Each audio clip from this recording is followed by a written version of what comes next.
Deixeu-me que saludi i entrevisti. No cal que t'aixequis, Andreu, com estàs? Bona nit. Què tal, com estem? Molt bé.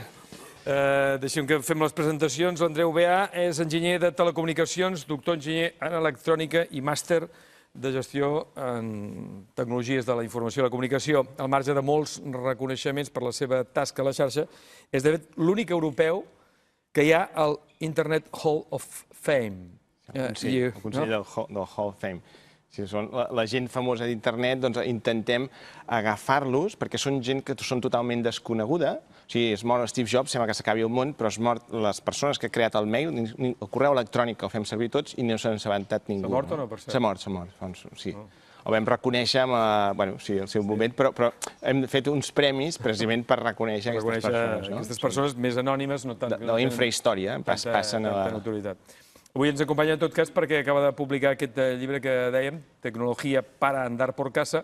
Has dit que no és un llibre d'autoajuda, sinó un llibre d'autodefensa. Sí, d'autodefensa en el punt de vista que, tu imagina't, et conviden a sopar un divendres amb les famílies, tothom allà content, i l'Andreu al quarto fosc.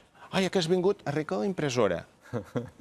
Ja, saps? Llavors, dic, l'autodefensa és totes aquelles coses que em pregunten, però durant dècades, però jo no sóc informàtic, sóc enginyer de telecomunicacions, però com saben que l'Andreu se li dona bé i ho arregla, doncs, ja que a la wifi no ens anava, mira, ja que estàs aquí, i aleshores ara és arregla-ho i t'ho dono i faig pas per pas, però és un receptari de les coses que em pregunten més sovint. Ara entrem, en tot cas, ja que parlava abans d'aquests premis de la fama, ets conegut i reconegut com el biògraf d'internet.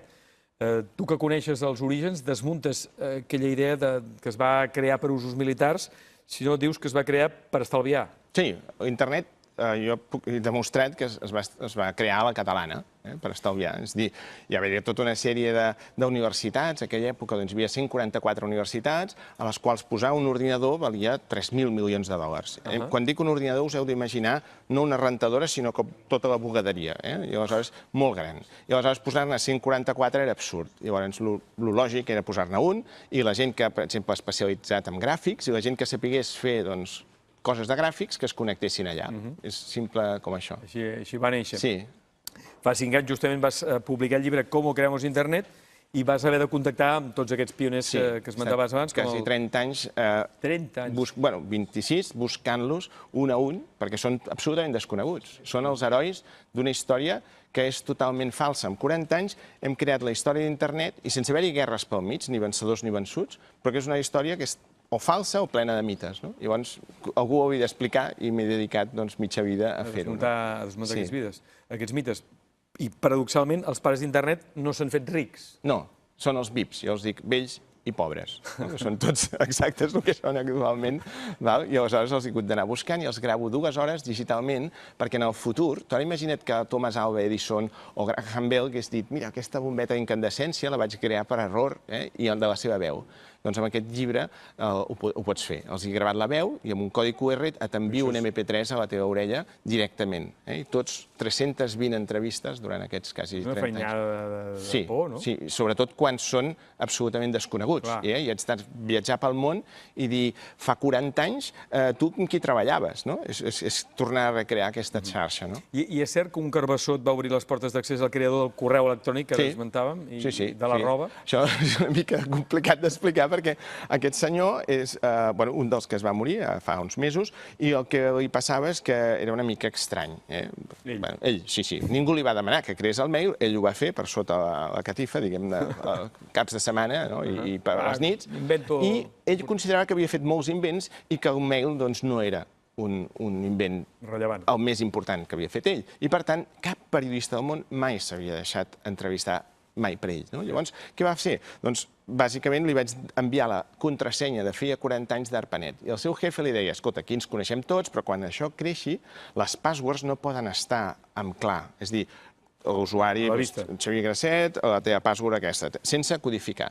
I ell no ho feia mai. I un dia el seu cap li va enviar per un mail una paraula que es deia zucchini, carbassó, en anglès, i prou. I clar, va dir, ostres, m'ha enviat la meva password. I el dia següent estava tot encriptat. Llavors jo vaig fer el mateix, durant 6 mesos ell no em deixava entrevistar-se, no, Andreu, no sé què, amb el pare d'internet, el Vint Cerf, escolta, deixa't que l'Andreu no és periodista, és enginyer com nosaltres. No. I un dia vaig enviar una paraula amb un mail que posava zucchini, saps, negreta, lletra 126 grossa, i en 5 minuts em respon, diu, ostres, Andreu, tu saps més de mi que ningú al món, vine. Llavors vaig agafar un avió cap a Boston i el vaig entrevistar. I el curiós és que la foto que hi ha a la Wikipedia anglesa a nivell mundial és la meva foto amb ell. No n'hi ha més, saps? I ja s'ha mort. Vull dir, fer la foto amb un carbassó al mig. Sí, exacte, sí, la password, no? Però aquest llibre és únic des del punt de vista que mai s'havia fet ni mai es tornarà a fer, perquè d'aquests 320 en publico 30 i d'aquests 30, 8 s'han mort els últims mesos, no? Escolta, parlem de tecnologia per andar por casa. Som en ple Mundial de futbol i és un moment que moltes vegades s'associa, molta gent es canvia el seu televisor. Llegint el teu llibre, però, no és una operació que es pugui fer impulsivament, alegrement. La decisió depèn de molts factors, no? Sí, tots ho fem que dius, bueno, ara els grans magatzems anem allà i et venen la tele que tenen més marge. No et venen la millor tele o la que et convé a tu. Això és d'entrada, no ens enganyem. A més, la tunegen, posen un contrast i tal, mira aquesta que bona. I tu dius, però si jo pensava que era aquella. No, veu que no es veu més bé. I clar, la fan fatal i tenen més marge. Exacte. I posen una demo amb 4K, que després no hi ha ningú que emeti amb 4K. Però, a més, hi ha una cosa que és la distància. Tu pots canviar la tele, però no et canviaràs de casa quan canvies la tele. I la distància del sofà a la tele o la televisió és constant, a menys que canvis d'habitació. Però, llavors jo dic, la regla dels 4 quinzaus. Tu dius, per exemple, hi ha 2 metres, 200 centímetres. Ho multiplico per 4, són 800, divideixo per 15, són 46 polzades, que és el que necessites la teva tele. Així de fàcil. Això ho pots portar de memòria, 4 quinzaus, a la botiga, o portar la xuleta, no? Allà mirant-ho. Parlem de... Però vaja, si ets un consumidor que trobes que el teu televisor ja ens va prou bé, tot i tenir alguns anys, es pot convertir en Smart TV sense haver de fer una gran inversió? Sí, hi ha capsetes des de 30 euros que aleshores et pots veure enxufar-la. Tu, per una banda, l'enxufes amb la fibra o el router i, per l'altra banda, tens un HDMI, un connector que l'enxufes a la tele. I allò et fa com de convertidor. I d'alguna manera et permet veure el YouTube o el Netflix o tot això que en diem ara Smart TV, que no és res més que enxufar la tele a internet. En el futur, imagineu que quan els senyors d'Apple treguin un iPad de 50 o 60 polzades de gros i tu el comandaràs per veu, això ja no va. Ahir va sortir el Google Home, que és el catxarret que competeix amb Alexa d'Amazon, i aleshores tu dones les ordres per veu. I quan el Siri funcioni, de l'Apple, doncs també fixa't que el mòbil, la major part d'aquest mòbil és bàsicament bateria. El mòbil en si, si el desmuntessis, és una llenca així primeta que no és res més. La resta és bateria. Sí, al final el portarem integrat. Al setembre ja serà el primer Apple Watch que ja porta SIM, una targeta SIM. I després jo sempre he pensat que serà un piercing o a les noies una arracada, que el portarem integrat i... Però allò, per exemple, allò de les ulleres, de les Google View... No va tenir massa èxit perquè no tots portem ulleres. Llavors, els que no en portàvem, és una mica, saps, que una mica això. Però allò hi falta un bull. Les tecnologies exponencials sempre provoquen frustració els primers 20 anys. La primera càmera digital de fotos, el 1975, va tardar 20 anys, fins al 1995, a cada any doblar-se. Però és que el primer era 100% píxels. Era de còdec. I era un segell, i en blanc i negre, i ho gravaves per 23 segons, que tardava cada foto, amb un caset d'aquells antics. Passar d'allò que pesava 4 quilos a això, que té una òptica de 40 por, i que mai un mòbil podrà competir, perquè 1 mil·límetre quadrat mai pot competir amb 4 centímetres quadrats. I parlàvem amb l'Ananda Arrea, astrofísica, i parlàvem de l'aplicació, de vegades, de la recerca en aquest àmbit, i deia que, per exemple, les càmeres de fotografia digital s'havien beneficiat també d'aquest altre àmbit, de quina manera això a vegades la recerca en un àmbit s'acaba projectant en qüestions més domèstiques. Clarament, clarament. Escolta'm, parlant de contratemps prosaics, aquests que, Andreu, ves cap al quarto fosc, un problema de molts usuaris que tenim, que és que amb els anys hem anat obrint diferents comptes de correu, comptes gratuïts, i no saben o no sabem com unificar-los, no? Doncs això és un dels trucs, hi ha quasi 200 trucs, perquè són coses que m'han anat preguntant i com més freqüència tal, entraven al llibre. O sigui, de mils de coses n'hem destilat 200, 200. I tenim una espècie de focus groups, que és una xarxa, una petita comunitat que tinc, de 1.400 persones, que es diu IP, que estem a 98 ciutats dels 5 continents, que llavors m'ajuden molt, perquè dic, escolta, això creieu que és interessant? Home, no, tal. Bueno, doncs ho hem posat. I em preguntaves en concret això dels correus o les contrasenyes. Sí, no, com canviar d'adreça de correu sense quedar aïllat. Allò, amb telefonia, este abonado ha canviado de número, us en recordeu? Durant 6 mesos que vagin posant això i et diuen el número 9. Doncs el mateix concepte, però fet per correu electrònic, jo us aconsello agafar una compte nova, un Gmail, per exemple, fresc, nou, i el correu que tingueu, normalment vellet, Yahoo o Hotmail, ple de virus i ple de porquerietes, de spam, doncs el que feu és anar als settings, a la configuració, i li poses un lloc que es diu autoforward o autoreenviament, en català és una mica més llarg. Llavors ho reenvies a la compte nova, sempre. I tot el que arribi allà anirà a la compte nova. I a la gent nova ja només els expliques que tens una compte nova. La velleta ja no la dones més. Però és igual, perquè tot el que arriba a la velleta automàticament anirà a la nova. I amb aquesta cosa tan senzilla, en un any o dos, que hi ha gent que només tens una freqüència que t'escriuen un cop l'any, no perds els teus amics. El de la bateria del mòbil, que és un tema que a mi, personalment, em fa... Bueno, tinc allà el mòbil i ja... És de donar berenar, no? A aquestes hores suposo que ja no... Carregant, però no sé, vull dir que he carregat no sé quantes vegades, no? Suposo que s'ha esgotat la vida. Sí, baixa un 10% anual. És a dir, si tu compres el teu mòbil, la bateria s'omple al 100%, però cada any té una ineficiència d'un 10% més. O sigui, vol dir, 10 anys ja no et duraria, però és que en 2 o 3 anys se't trenca la pantalla o et passa alguna desgràcia pel mig i ja la bateria ja és el de menys, no? Però una opció és canviar-la. Si realment no arribes a les 12 al migdia i ho has carregat a les 9 i no arribes, canvia-la. Canviar la bateria. Si pots, perquè amb els Apple iPhone no pots. Això és un petit detall, però per tant no pots. I si pots, la canvies. Però si no, sempre hi ha bastants trucs de poder tenir-la més... Dius que portar-lo a la butxaca, per exemple, fa que es desgasti més sovint? Sí, a veure, el calor augmenta la conductivitat electrònica. Això que sembla una cosa estranya. És que a vegades crema que sembla que hi podries fer un nou Ferrat. Sí, però això és un altre problema. Per exemple, jo avui he vingut amb l'AVE per venir aquí, he agafat l'AVE i quan vas a 300 per hora, el mòbil et passa del 100% al principi i arribes a Sants i està al 48%. O sigui, s'ha anat sense fer res. Però per què? Perquè el pobre, el mòbil té com una mare, que va parlant amb la seva mare, que és l'antena, 15 cops per segon, pim, pim, pim, pim.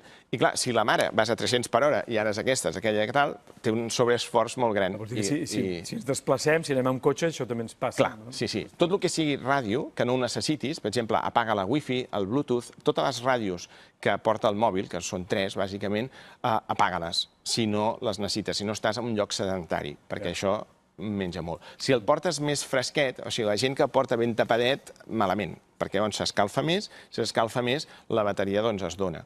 I si el portes a l'aire, seria l'ideal anar a portar així, però que no anem tots així, lògicament. Has d'arribar a un compromís. I si cau a l'aigua?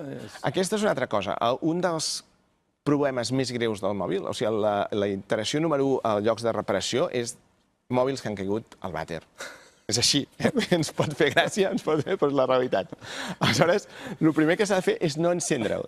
Sobretot no encendre's, perquè si està mullat, el curtcircuitaràs. Llavors, el que hi ha la típica mitologia popular, un secador és una opció, l'altre és posar-lo dintre arròs. Arròs, però no bullit, perquè hi ha gent que no, arròs. Un sushi de mòbil. Exacte. Llavors, el deixes una setmaneta, si pots estar sense el mòbil una setmaneta, o diversos dies, si més no. Llavors ho proves. I funciona, la majoria de cops funciona. Si no tens tanta estona, hi ha una cosa que explico aquí al llibre, que és un líquid que el poses i és higroscòpic, i xupa tota l'aigua. I l'altre és allò, saps com les bosses de les arnes que posem als armaris? Doncs hi ha una cosa que se'n diu sílica, que també absorbeix la humitat. Escolta'm, i els cables per carregar els mòbils, això sí que deuen tenir els dies comptats, perquè surten aquests carregadors més... Sí, però hi ha una altra cosa, i és que si tu tens un iPad, per exemple, o una tableta, doncs el que pots fer és, en comptes de carregar-lo amb el carregador, que és de 5 watts del mòbil, el carregues amb el carregador de la tauleta, que és de 12 watts. I, per tant, va el doble de ràpid. És allò que dius, ostres, que m'haig d'esperar massa i me n'haig d'anar i no el puc carregar, li poses el de l'iPad o de la tauleta i et carregarà a la meitat de temps. Escolta'm, dius que en el llibre que el gran salt tecnològic que estem vivint s'ha produït quan els ordinadors s'han disfressat d'altres coses, no? Sí, sí. Vols dir-me això? Mira, quan es va disfressar una càmera de fotos o un ordinador, el vam disfressar de càmera de fotografies, va desaparèixer les càmeres analògiques. En 3 anys, del 98 al 2001, Kodak va despedir, cada any despedia 90.000 persones, l'equivalent de tots els empleats de Microsoft al món, perquè et facis una idea. O sigui, va ser una debacle. En 3 anys, 98 al 2001, i van desaparèixer les càmeres. El dia que nosaltres teníem els nostres Nokia, europeus, i vam disfressar un ordinador de mòbil, aquell dia els Nokias van desaparèixer. Finlàndia va deixar de... El dia que vas, encara una mica abans, teníem les màquines d'escriure tots a casa. Vam disfressar un ordinador de màquina d'escriure. On està la màquina d'escriure? A l'estanteria, a l'Olivetti, la tens o a l'estanteria o al museu. I ara toca disfressar un ordinador de cotxe. I vols dir que llavors desapareixeran els cotxes? Sí, i no tardarem massa més de 10 anys. O sigui, el món ha canviat i el món canviarà molt. I serà solar, serà autònom i serà elèctric. I desapareixeran.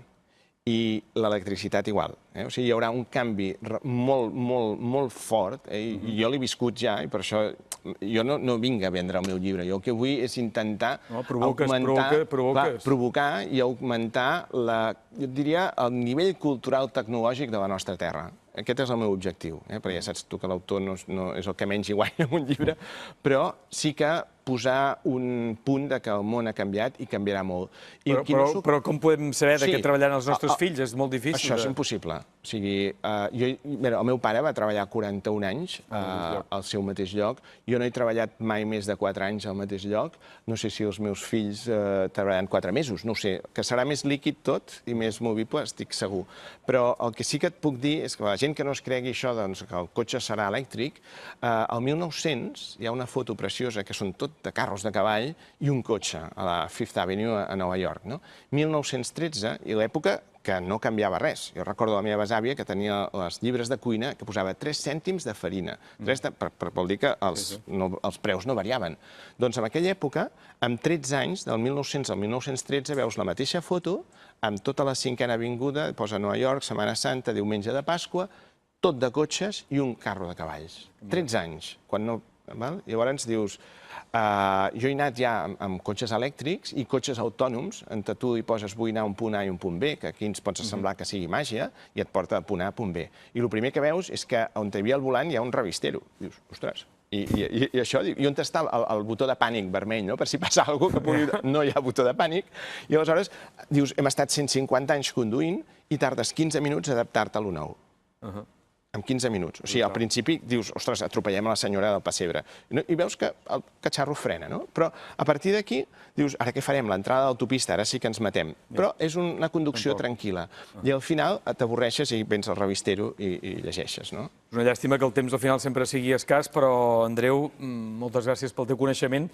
Podríem seguir parlant de la teva filosofia i de per on creus que anirà el futur, i aquesta idea que també m'agrada, que només amb una estació del que costa una sola estació de metro de Barcelona podríem fibrejar tot Catalunya. Totes les llars. Però ho haurem de deixar aquí. En recomanem de manera encesa i viva el teu llibre, Tecnologia para andar por casa, i a més, que seguiu la pista d'Andreu Beà, que és un gran oracle de per on pot anar a l'internet i el nostre futur. Molt bé. Moltes gràcies. Ho deixem aquí, marxem com sempre amb 5 imatges d'aquesta jornada que deixem enrere, i amb música. I demà hi tornem, a les 10. Adéu-siau, bona nit.